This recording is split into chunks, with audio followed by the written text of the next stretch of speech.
Welcome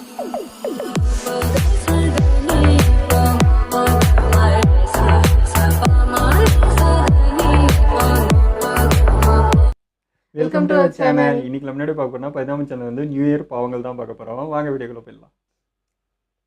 எங்க மாப்பிள போறது நியூ இயருக்கு? நியூ இயர் பெரிய இந்த நியூ இயர் 24 எப்படிதோ அதான் 25.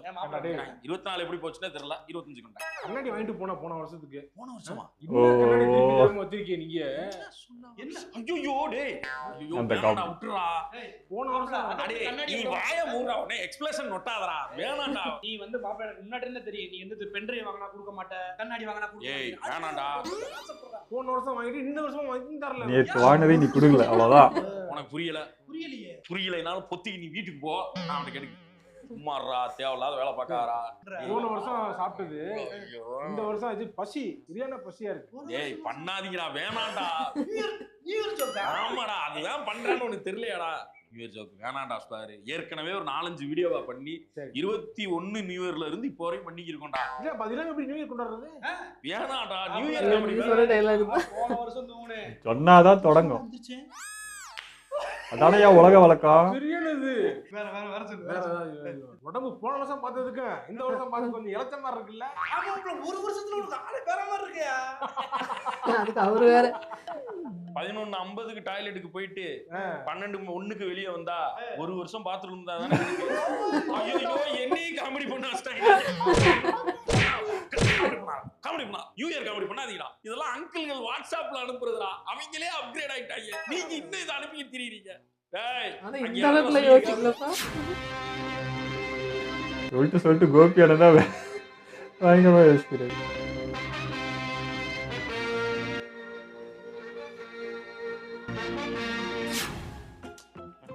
நீ எல்லாம் சொக்க கண்ணு பறிக்குது சார்.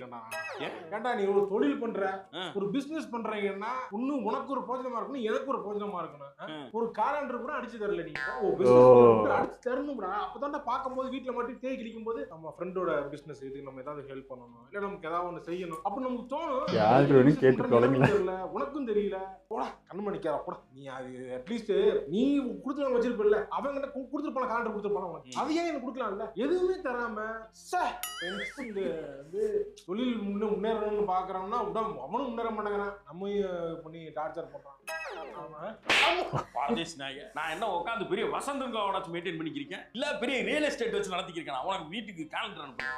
நானே பெட்டி கடை வச்சு வியாபாரம் பார்த்துக்கிறேன். டெய்லி சாயந்தரம் 6 மணிக்கு வந்துருவேன். அதுக்கே காசு கொடுக்காம தெரிஞ்சுக்கிறேன். ஏய் அது கூட வர்றா ஃப்ரெண்டுன்னு இருக்கீங்களா? என்னைக்காவது வந்து போடி பண்ணிருக்கியாடா கடையில வர்ற இந்த வந்து கடலை முட்டாய் எடுத்து திங்கிற. நீ தின்னா கூட பரவாயில்ல, உன் ஃப்ரெண்டுன்னு ஒரு 70 மேல கூட்டு வந்து அவனுக்கு வேற 2 எடுத்து கொடுக்கலாம். என்ன இது நடத்தி விட்டு இருக்க மாட்டாங்க. நீ பார்த்தா நட்புக்குள்ள காசு கூடாது. கேலண்டர் என்ன நடிக்கிறது? கோபி பெட்டி கடை ஏதோ ஒண்ணு கேலண்டர் இஞ்சிரு செருப்பு. அதான் போன் இருக்குல்ல, போன்ல கேலண்டர் போடுறா. என்ன கேலண்டர் பாக்குற மாதிரி வருமா? என்ன புரிய மாப்ள என்ன மாப்ள போன் கொடுக்குற? ரீல்ஸா பார்த்து ஆக்ரோஷமா நான் டக்குன்னு அப்படி இது பண்ணுவேன். வேற மாதிரி ஜாக்கிரதை கொஞ்சம் பார்த்து மாப்ள. ரெடியா? ரோல் பண்றேன். Rolling action. 22 வருஷம் ஆச்சுடா நான் பிறந்து. விளக்கமா இருப்பிஞ்சு தாடியில நரமுடி வந்துருச்சு. உனக்கு 22 வயசா? 30. 31. ஏறிட்டே போகுது. It's all right. மறுபடியும் ஆரம்பிக்கலாமா? ஸ்கிராட்ச்ல இருந்து சொல்றேன். ஜான் 1 இருந்து டயட் இருக்க. No sugar, no alcohol. எவனால தடுக்க முடியாதா? மாப்ள எனக்கு பர்த்டே வருது.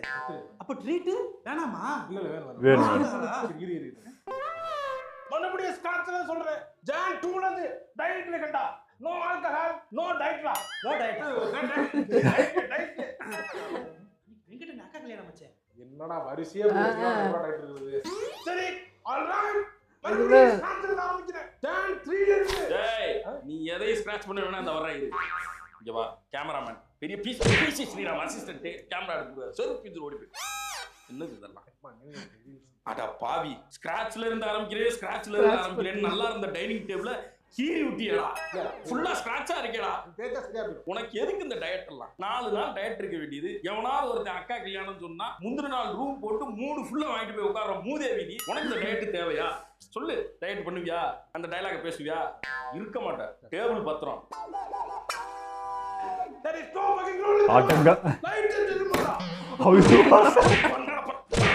நல்லா இருந்த டேபிள் கேமரா 2 துண்டா போயிருச்சு. ஹவுஸ் ஓனர் வந்து பார்த்தாருன்னா இதுக்கு சேர்த்துல பில்ல போடலாம். அந்த பரதேசி கீழே கிடந்து கருமத்தெல்லாம் கொண்டு வந்து இடம்ல நீங்க போட்டு வச்சு அதை நீ உடைச்சிட்டு இதுக்கு 8000 ஓ அவர்தான். ஐயோ காசு கட்டுறது. ஷேர் பண்ணுங்க. இந்த மாதிரி வீடியோ பண்ணலாம்னு சொல்லி ஐடியா கொடுத்தது யாரு? நானே செஞ்சுட்டேன். நீயே செஞ்சுச்ச. ஸ்கிராட்ச்ல வந்து டேபிளே உடைச்சிருக்கானே சொல்ல மாட்டியா நீ? நீ கேமரா இருக்கிறனால தானே அவன் பண்றான். நீங்க வா. உன்னே தான் பழக்கம். நீங்க வா. என்னடா ஒரு அண்ணன் பிடிச்சிட்டு வந்திருக்கீங்க. அப்பா பயங்கர வந்துட்டாங்க. மோட்டிவேட்டரா இருக்காரு. அட்டேங்கப்பா நம்ம குறைச்சே ஆகணும். குறைச்சி அவனு இருக்கானா? கட்டிங்ஸ் சைட்ஸ் எல்லாம் வரணும், விங்ஸ் எல்லாம் கேக்குறாரு. அப்படியா? மோட்டிவேட்டட் உச்சகட்டம். இவனை பிடிச்சோம்னா லைஃப் டைம் மெம்பர்ஷிப் போட வச்சிடலாமா? ஆமாண்ணே, அண்ணே, சரி கூட்டா பர்சனல் ட்ரைனிங் மட்டும் எனக்கு. அப்படியா? உனக்கு நான் பண்ணிடுறேன்.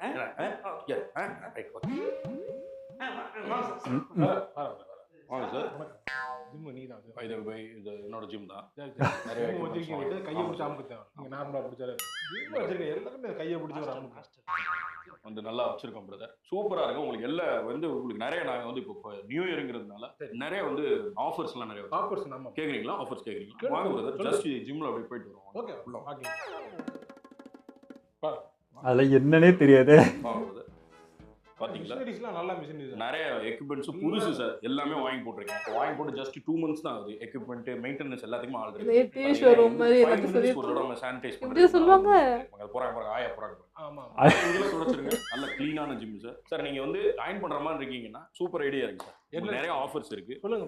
நீங்க வந்து லைஃப் டைம் மெம்பர்ஷிப் போட்டுக்கிட்டீங்கன்னா 40,000 லைஃப்ல நீங்க அதுக்கு அப்புறம் நம்ம ஜிம்முக்கு வந்து ஃபீஸே கட்ட வேண்டாம். ஃபீஸே கட்ட அதெல்லாம் ஜிம் இருக்குமா? லைஃப் டைம் பர்சனல் ட்ரைனருக்கு மட்டும் ஏதாவது அல்ல பர்சனல் ட்ரைனர் நான் உங்களுக்கு 2 month நான் ஃப்ரீ பண்ணி தரேன் சார்.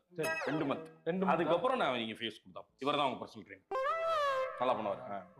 ஒரு வருஷத்துக்கு எவ்வளவு வரும்? ஒரு வருஷம்னா 25,000 ரூபாய் ஆகும் சார். லைஃப் டைம்க்கு 40,000 ரூபாய். இல்ல உங்களுக்கு அது வந்து அதனால தான் ஆஃபர் சார். 6 மாசத்துக்கு 15,000 வரும் சார். என்னங்க 15,000 25,000ங்கிறது ஆஃபர் சார். இயர் ஆஃபர்ங்கிறது. இயருக்கு போட்டீங்கன்னா நான் உங்களுக்கு ஆஃபர் பண்ணி 3 3 மாசம். மாசத்துக்கு எவ்வளவு? வேணாம். ஒரு மாசத்துக்கு எவ்வளவு? ஒரு மாசம் 6,000 ஆகும் சார். 6,000. 6,000. ஒரு வாரத்துக்கு எவ்வளவு? வேணாம். ஒரு நாளைக்கு எவ்வளவு சொல்லுங்க. ஒரு நாளைக்கு என்ன? 1 ஹவருக்கு எவ்வளவு? ஒரு ஹவருக்கு எவ்வளவு? per hour. ஹவருக்கு எவ்வளவு சொல்லுங்க. ஏன்னா நம்ம டெய்லியும் பண்ண போறது கிடையாது. நாள் முழுக்க அங்கே இருக்க போறோமா? ஹவருக்கு தான் பண்ண போறோம். 1 ஹவருக்கு எவ்வளவு தெரிஞ்சிட்டா? 1 ஹவருக்கு கொடுக்கறதுக்கு நான் என்ன அவர் சைக்கிள் வச்சு நடத்திட்டேனா இல்ல வச்சு பிசினஸ் பண்ணிக்கிறேன்டா. ஆளை மண்டையும் பாரு. நீ ஜிம் ஆமா பண்றதே 1 ஹவர் போய்டும். ட்ரெஸ் ஊத்துறடா. பேண்ட் ஊத்துறடா. ஏண்டா இந்த 1 ஹவர் கிராக்கியை கூட்டிட்டு வந்துட்டு இவன் லைஃப் டைம் மெம்பர்ஷிப் போடுவானா? இவன் முறையை பார்த்தா உடம்பு குறைக்கலாம். அவனை பாடுறா, அவனை சுத்தி பாடுறா, அவனை திருப்பி பாடுறா. அவன் பார்த்தா உடம்பு குறைக்கிற ஏதாவது இருக்கடா. இவனை கூட்டு டயத்தை வேஸ்ட் பண்ணிட்டேடா. இன்னொரு வாட்டி ஜிம்மு பக்கெட் வந்தீங்க எங்கள்கிட்ட பேசுறதுக்கு பாடியில் அந்த ஆயமா வேற பாக்குறதுக்கு தொடங்குது. ஐயா என்னங்க என்னாச்சு? ரெசல்யூஷன் இருக்கான்னு பார்த்தா நியூ இயர் வந்துருச்சு. ஆமாங்க. ரெசல்யூஷன் எடுத்துட்டு நம்ம நீங்க நல்லா குடிக்கிறது நிப்பாட்டணும், ரெசல்யூஷன் எடுங்க. சாப்பாடு கண்ட்ரோல் பண்ணணும். அதாவது கோவத்தை குறைக்கணும் ரெசல்யூஷன். அங்கதான் வரேன் நானு. என்னது? குழந்தை வந்து நம்ம சண்டை போடும் போதெல்லாம் பார்க்கும்போது குழந்தைக்கு வந்து டிராமா வந்து எது டிராமா? ஸ்டேஜ் டிராமாவா இல்ல கே டிராமாவா? கே டிராமாவா? டிராமான்னு ஏதோ சொன்னீங்க. அது வந்து எனக்கு இங்கிலீஷ் தெரியாதுங்கிறது வந்து குத்தி காட்ட தேவையில்ல. நீ விதியக்கும் இப்படி காட்டி என்ன வெறியேத்த கூடாது. ஆனா நான் வந்து ரெசல்யூஷன் எடுத்துட்டே கம்முன்னு இருக்கேன். என்ன ரெசல்யூஷன்? சண்டை போடக்கூடாது, குழந்தைங்க முன்னாடி சண்டை போடக்கூடாது. ஆமாங்க. பாப்பா வந்து அப்புறம் நான் வில்லின்னு நினைச்சுக்குருவா. அப்புறம் இங்க வந்து நீங்க உங்க மேல ஒரு சாஃப்ட் கார்னர் வந்துரும். நான் தான் ஏதோ பயமுறுத்துறேன், நான் தான் அடிப்பேன், அம்மானாலே அப்படித்தான் அப்படின்ற மாதிரி ஆயிருவா. சண்டை போடணும்னா தனியா போய் போடுவோம். ரூம்ல ஒரு திருப்பி வெளியே வந்து சிரிச்சுக்கிட்டே குழந்தை முன்னாடி. நானா என்னைக்கும் அப்படிலாம் நான் சண்டை போடலாம் மாட்டேங்க. 6 மணி போறலாம் அவனை வந்து சாக போது கூட காட்டா காமிச்சுக்கிட்டே சிரிச்சுக்கிட்டே வந்து என்ன இப்ப என்னை சாக சொல்றீங்களா? எதுக்கு அந்த எக்ஸாம்பிள்? பேட் எக்ஸாம்பிள் எதுக்கு சொல்றீங்க? சிரிச்சுக்கிட்டே சொல்றேன் நானு. சண்டைனாலும் நமக்குள்ள இருக்கணும், வெளியே காட்ட கூடாது. அது சொல்றேன். நமக்குள்ளதான் இருக்கு. நான் போய் என்ன வெளியே தண்டை அடிச்சுக்கிறேன்னா இவன் என் புருஷன் இப்படி பண்றேன் பண்ணதெல்லாம் நான் போய் வெளியே சொன்னா என்னை சிரிப்பாங்க, காரி துப்புவாங்க. நான் கோவப்படுறேன்னா நீங்க தான் லூஸ் டாக் விடுறீங்க. லூஸ் டாக் விடலம்மா. நான் என்ன நடக்குது சொன்னேன், நடக்கிற மேட்டர் நான் உன்கிட்ட சொன்னேன். வேணான்னு சொன்னேன். நான் யாரு வேணான்னு சொன்னது? நீங்க வேணான்னு சொன்னீங்கன்னா லூஸ் டாக் விடாமல சொல்லணும். நீங்க லூஸ் டாக் விட்டுட்டு வந்து வேணான்னு சொன்னீங்கன்னா எப்படி நான் லூஸா? நான் இப்போ லூஸ்ன்னு சொல்றீங்களா? என்ன ஊவா? என்ன சொன்னீங்க? லூஸ் கிடையாதுமா. சண்டை போடுற மூடு இல்ல. நான் ரெசல்யூஷன் எடுத்துட்டேன் நானு. ஓ அப்ப நான் சண்டை போடுற மூட்ல இருக்கேன்னு சொல்றீங்க. என்ன நான் எப்ப பார்த்தாலும் சண்டை ஓடிறியா வீட்டு? இப்ப அதானே சொல்ல வரீங்க? இல்ல நான் சொல்ல வரல. நீ ஃப்ரீயா ஓடு. நீ உனக்கு ஏதோ பேட் மூட்ல இருக்க போல, நீ ஃப்ரீயா விடு, நான் பாத்துக்கிறேன். என்ன விட்டு கொடுத்துட்டு நீங்க இப்ப போனீங்கன்னா இப்போ நீங்கள் 4 வேணா கேட்டேன். அப்புறம் நீங்க விட்டு கொடுக்குறீங்க அந்த மாதிரி ஆயிரும். அப்படி வரீங்க இல்ல அதுக்காக நான் இல்ல சொல்றேன். புரிஞ்சிருச்சு. இதுக்கு எதுக்கு ரெசல்யூஷன் எடுக்கணும்? இல்ல எதுக்கு ரெசல்யூஷன் எடுக்கணும்? சரி விடு. ஆ? சரி சமாதானம் சமாதானம் சமாதானம். அப்ப நீங்க தானே கோவப்படுறீங்க. நீங்க சமாதானப்படுத்துறீங்க, நீங்க கோவப்படுறீங்கன்னு அர்த்தம். நான் எங்கமே கோவப்பட்டேன்? இப்பதானே கோவப்பட்டீங்க. என்ன என்ன அவ்வளோதான்டா ஏய் கோவப்பட்டது என்ன ரோஸ் மாதிரி காட்டிட்டு முடிஞ்சிச்சு. நான் ரெசல்யூஷன் எடுத்து நான் அன்னைக்கே ஒரு உடச்சாதான் குழந்தை மட்டும் அழுது நானும் தான் அழுகிறேன். உங்களுக்கு கட்டதுக்கு நான் அழுது கிடைக்க முதல் நாளே அழுது வச்சுட்டீங்க. வாடா சொல்ல குட்டிங்க வாடா. சச்சினால நம்மள வில்ல நாக்கிட்டாங்களே. இந்த சும்மா நான் தான் கோவப்பட்டேன் லூஸ். நான் இங்க வா. ஹலோ என்னடா எங்க போய்க்கிருக்கீங்க? போன் பேச ஆரம்பிச்சிட்டான். போ உள்ள அங்கிட்டு போய் பேசுப்ப. இங்கே பேசுறேன். அப்படியா? சரி சரி பார்த்து போயிட்டு வாங்கடா. என்ன கலரி அந்த பீரோ ஆயிடுச்சு. இப்போ கொஞ்ச நேரத்துல திடீர்னு ஐயோ அம்மா அப்படின்ட்டு வருவான்னு நினைக்கிறேன். ஐயோ டேய் என்னடா சொல்றீங்க? ஆக்சிடென்ட்டா? இந்த வாரம் ஈஸியா இல்லையா? டேய் என்னடா ஆச்சு? அவனுக்கு எதுவும் பிரச்சனை இல்லையே? டேய் எந்த ஹாஸ்பிடல் சொல்றா? எது ஜில்ஜில் ஹாஸ்பிடலா? ஜில்ஜில்லா ஜில்ஜில் ஹாஸ்பிட்டலா? பேரே போய் மாத்தி விடலாம். நீ ஏன்பா? நீ சொன்னது அப்படியே வா சொல்றது என்கிட்ட. சரி சரி இருங்க நான் கொஞ்சம் உடனே கிளம்பி வர்றேன். போன எங்க போற? ஃப்ரெண்டுக்கு ஆக்சிடென்ட் அப்பா. ஃப்ரெண்டுக்கு ஆக்சிடென்ட்னா என்ன? காலைல போய் பாரு. அப்ப காலையில போங்க. ஃப்ரெண்டுக்கு ஆக்சிடென்ட்னு போகாதீங்கன்னு சொன்னேன். விடிஞ்சோடனே போய் பாருங்க. இப்ப போய் பார்க்கணும்னு அவசியம் இல்ல. ட்ரீட்மெண்ட் தானே போய் போயிடும். பார்த்துட்டேன்னா எங்க போக போறீங்க? எங்க போய் பார்க்க போறீங்க? ஈஸியா இருக்கு. ஈஸியா இருக்கு. என்ன அடிபடுறது பார்க்க போறீங்களா? அது இல்லப்பா ஹாஸ்பிடல் ஆக்சிடென்ட் நினைச்சு நீங்க மேப் போட்டு இல்ல நான் போய் பார்த்துக்கிறேன். ஒரே ட்ரிக்கேவா யூஸ் பண்றது கண்டுபிடிக்கிற அளவுக்கு ஹாஸ்பிடலுக்கு போய் சேர்த்துட்டாங்க. வண்டி டீம் ரெக்கார்ட் பண்ண போறாங்க. போகாதீங்கன்னு நான் சொல்லல. போங்க விஜேல போய் பாக்குறதுனா பாருங்க. பகல்ல போங்க. இல்ல இப்போ உடனே தம்பியை கூட்டிட்டு போங்க. தம்பி எனக்கு எதுக்கு தம்பி? தம்பி இல்லைன்னா நீங்க போக கூடாது. தம்பியோட இருந்தா தான் நீங்க போகணும். இல்லப்பா தம்பி எதுக்கு என் கூட வரும்? நானே போயிட்டு வந்துருவேனே. சொல்றேன் இந்த குடும்பத்தை வந்து நான் சொல்றேன் கேட்டு இருக்கிறனா இருக்கலாம். இல்ல கிளம்பிடலாம். சொல்றத கேளுங்க. கேட்கற மட்டும் இருந்தாங்கன்னா இல்லப்பா தம்பி. ஏன்னா இந்த குடும்பத்தை வந்து ஒரு நாள் கொண்டு வந்தது நானு. இந்த வீட்டை கட்டினது நானு. அந்த ஊதா கலர் பீரோ வாங்கினது நானு. கேட்க விருப்பம் இல்லைன்னா ஒன்னும் ஒரு தடவை போய் பார்த்துட்டு வந்துடுறேன். நான் நல்ல ஃப்ரெண்டு.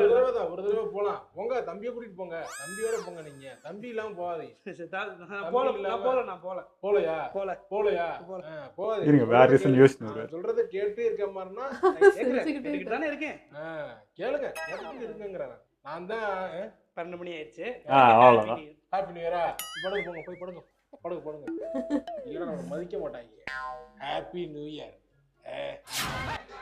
வீடியோ சூப்பராக இருந்ததுங்க. ஆனால் என்ன வருஷம் இதே ட்ரிக்காக யூஸ் பண்ணுவீங்க. கரெக்டாக இயர் எண்டில் வந்து இந்த ட்ரிக் யூஸ் பண்ணால் கண்டுபிடிச்சிட மாட்டாங்களா? அதெல்லாம் வந்து இப்போ மாறிடுச்சு. 29ஆம் தேதி 28ஆம் தேதியே நீங்கள் பிளான் பண்ணணும். அப்போவே என்ன நடந்துச்சுன்னு சொன்னால் தான் அது இப்போ உதவும்.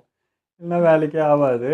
அது தெரில இவங்களுக்கு. இப்போலாம் கொஞ்சம் உஷார் ஆகிட்டாங்க. அவங்களும் அப்கிரேட் ஆகிட்டாங்க. ஃபோன்லாம் பார்க்குறாங்கன்றது அவங்களுக்கு புரியல போல். இவங்களை பார்த்துருந்து ஒன்று புரிஞ்சிச்சு. எதுவும் மாற போகிறதில்ல. எல்லாம் அப்படியே தான் இருக்கும். ஹஸ்பண்ட் ஒய்ஃப் சண்டை மாற போகிறதில்ல. ஃப்ரெண்ட்ஸுக்குள்ளே வச்சுட்டு மாற போகிறதில்ல. வெளியும் மாற போகிறதில்ல. எல்லாம் கரெக்டாக இருந்தது. அந்த கேலண்டர் விஷயம் வந்து நேற்றா எப்பயோ தான் நானும் பேசிகிட்டு இருந்தோம். முன்னெல்லாம் நம்ம வந்து நம்ம அப்பாங்கெல்லாம் பாரு, தாத்தா பாட்டி இவங்கெல்லாம் இருக்கும்போதெல்லாம் பாரு வீடு ஃபுல்லாக கேலண்டராக இருக்கும். ஹாலில் 4 கேலண்டர் இருக்கும். ரூமில் 2 இருக்கும். பூஜை ரூமில் 2 இருக்கும். எங்கெங்கேருந்து வருதுன்னே தெரியாது. மாற்றுறதுக்கு இடம் இல்லாமல் அலமாரியில் ஒரு 4 கேலண்டர் சும்மா அடுக்கி வச்சுருப்பாங்க. அதனால் நான் எக்ஸாமுக்கு அட்டையெல்லாம் தூக்கின்னு போய்க்கிறேன் பிச்சு போட்டு. ஸோ அந்த அளவுக்கு வாங்குவாங்க. எதுக்கு வாங்குறேன் என்னன்னே தெரியாது. வீடு ஃபுல்லாக கேலண்டராக தொங்கும். இப்போ நான் யோசிச்சு பாரு, ஒரு கேலண்டர் கூட என்னால் வாங்க முடியல. ஓசியில் ஒன்று கூட என்னால் வாங்க முடியல. இது கூட நான் லாய்க்கு இல்லைன்றது அப்போ தான் தெரிஞ்சது. அவங்க எவ்வளோ அனுபவசாலி, எவ்வளோ திறமை இருந்தா இத்தனை கேலண்டர் எல்லாட்டிருந்து வாங்கிட்டு வருவாங்க. ஏன்னா அப்போல்லாம் வந்து ஒருத்தருக்குள்ள ஒருத்தர் பழக்கம் இருந்தது. இவங்க அப்பா இவங்க அப்படின்னு ஒரு பழக்கத்துல எல்லாரும் கொடுத்தாங்க. ஒரு அன்பு ரீதியாக கொடுத்தாங்க. இப்போல்லாம் அப்படின்னா நம்மளே போனால் யாருன்னு கூட தெரியாத மாதிரி தான் சில இது இருக்கும். அதெல்லாம் நல்லாயிருக்கும். எனக்கு கேலண்டர்னாலே எங்கள் அப்பா ஞாபகம் தான் வரும். அவர் டெய்லி போனால் டெய்லி ஒரு கேலண்டர் எங்கன்னா ஒன்று வாங்கிட்டு வந்துடுவார். வாங்கிட்டு வந்துடுவார். ஸோ அது அப்படி தான் வீடு ஃபுல்லாக இருக்கும். அது டெய்லி அவர் தான் அதை கிழிப்பார். அது ரெகுலராக பண்ணுவார். அந்த பழக்கம் ஒரு நாள் கூட கிழிக்காமல் இருந்ததே கிடையாது. அந்த மாதிரி டெய்லி இருந்தால் ப்ராப்பராக எல்லா கேலண்டரையும் போய் கிழிச்சு அது பொறுப்பாக எடுத்து போட்டு அப்படி தான் போவார் அவர். அதெல்லாம் மறக்க முடியாது. கஷ்டப்பட்டு வாங்கி வந்திருக்காருல, பொறுப்பாக இருக்குவானா. என் தாத்தாவும் அதே மாதிரி தான் வாங்கி வந்து இஷ்டத்துக்கு வீட்டை அதை பிரிக்கிறதுக்கே காலைல ஒரு 5 நிமிஷம் அவன் எல்லா கேலண்டர்லையும் போய் பிரித்து வைக்கணும். அதை இவர் பிரிக்க மாட்டேன், வாங்கி வந்து வச்சிருவாரு. அது கிளிக்கலன்னா அதுக்கு ஒரு சண்டை நடக்கும், அதுக்கு ஒரு திட்டு விழும். இது கூட அவங்கெல்லாம் பொறுப்பு இல்லையா? என்ன அப்படியே சோம்பேத்தானோ. 4 கிழிச்சாதான் 4 நல்லா தொடங்கும். இதெல்லாம் ஒரு தத்துவம் சொல்லி இப்போ அது கிழிக்கணுமா அவருக்கு கிழிச்சு ஓட்டணுங்கன்னா அது ஒன்று இருக்கும். அதனால ஜாலியாக இருக்கும். கேலண்டர் புதுசாக வந்து அது இதெல்லாம் பார்க்கறது என்ன ராசிக்கு ஃபர்ஸ்ட் அதை கண்ணு போவோம். அதுக்கப்புறம் பின்னாடி வந்து அந்த என்ன லீவ் என்ன நாள் அது எப்படி இருந்தாலும் போயிடும். சில காலத்துல வந்து பள்ளி விழுந்தா என்ன பலன் இருக்கும், சில காலத்துல வேற எதுனாவது இருக்கும். அதெல்லாம் இப்போ இன்ட்ரெஸ்டிங்காக தான் பார்த்துட்டு இருந்தோம். ஆனால் எங்க அம்மா வந்து அந்த அந்த கேலண்டர் மேல ஒரு தத்துவம் இருக்கு எப்பவுமே.